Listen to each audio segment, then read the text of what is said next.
Hi students, இப்ப நம்ம பார்க்கக்கூடிய ரொம்ப சிம்பிளான ஒரு டாபிக் முழு மீட்சியற்ற மோதல். சோ இதுல என்ன கண்டுபிடிக்க போறோம் அப்படின்னா இறுதி திசை வேகம். அதான் லெட்டர் V கொடுத்திருப்போம். வெலாசிட்டி, ஃபைனல் வெலாசிட்டி இங்கிலீஷ்ல சொல்லலாம். இறுதி திசை வேகத்தை நம்ம என்ன பண்ண போறோம், கணக்கிட போறோம். சரியா? சோ இது எந்த வகையான மோதல்? முழு மீட்சியற்ற மோதல். சரியா? சோ பாப்போம். சோ ஃபர்ஸ்ட் நம்ம என்ன பண்றோம் அப்படின்னா ஒரு பரிமாண அச்சு. எக்ஸாம்பிள், ஒரு பரிமாணம் அப்படின்னா ஒரே ஒரு அச்சை மட்டுமே பயன்படுத்தி ஒரு பொருள் இயக்க நிலையில இருந்துச்சு அப்படின்னா அது ஒரு பரிமாண இயக்கம் சொல்லலாம். அதனாலதான் ஒரே ஒரு அச்சை நான் எடுத்துக்கிறேன். சோ இது நம்ம எக்ஸ் அச்சு அப்படின்னு வச்சுக்கலாம். சரியா? சோ ரெண்டு பொருட்களை நம்ம எடுத்துப்போம். சோ இது ஒரு பொருள், நிறை m1, இன்னொரு பொருள் அதனுடைய நிறை m2. இந்த ரெண்டுமே தொடக்கத்துல ஒரு குறிப்பிட்ட திசை வேகத்துல ஒரே திசையில நகருது. சோ முதல் பொருளினுடைய தொடக்க திசை வேகம் u1, ஏன்னா தொடக்க திசை வேகத்துக்கு லெட்டரே u தான் இல்லையா?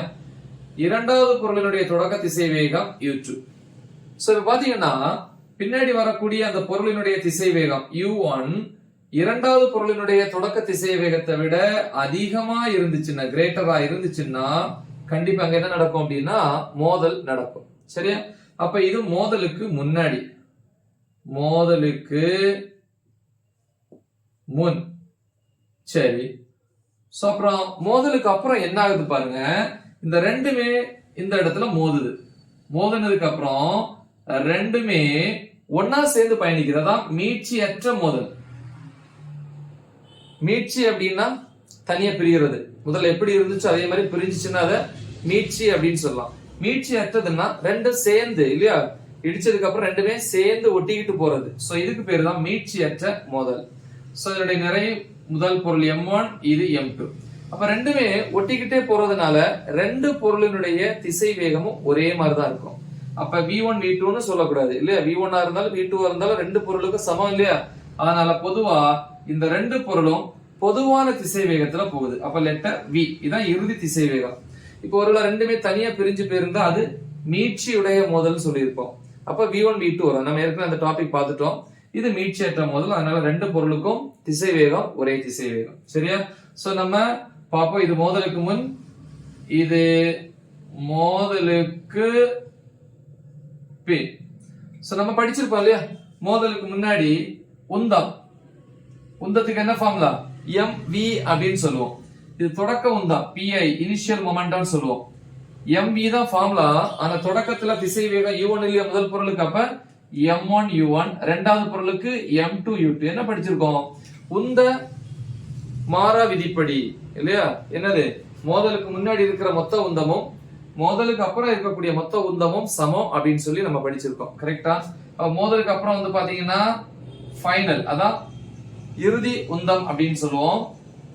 ஃபார்முலா, உந்தத்துக்கு ஃபார்முலா பொதுவா m into v. இங்க m1 இந்த திசை வேகம் v பிளஸ் இங்க m2 into இரண்டாவது பொருளுடைய திசை வேகம் v தான்.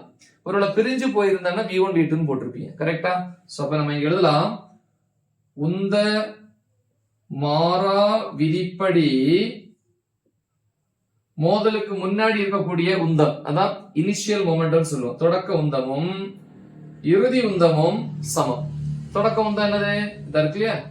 m1 u1 plus m2 u2 equal to இறுதி உந்தம் m1v plus m2v.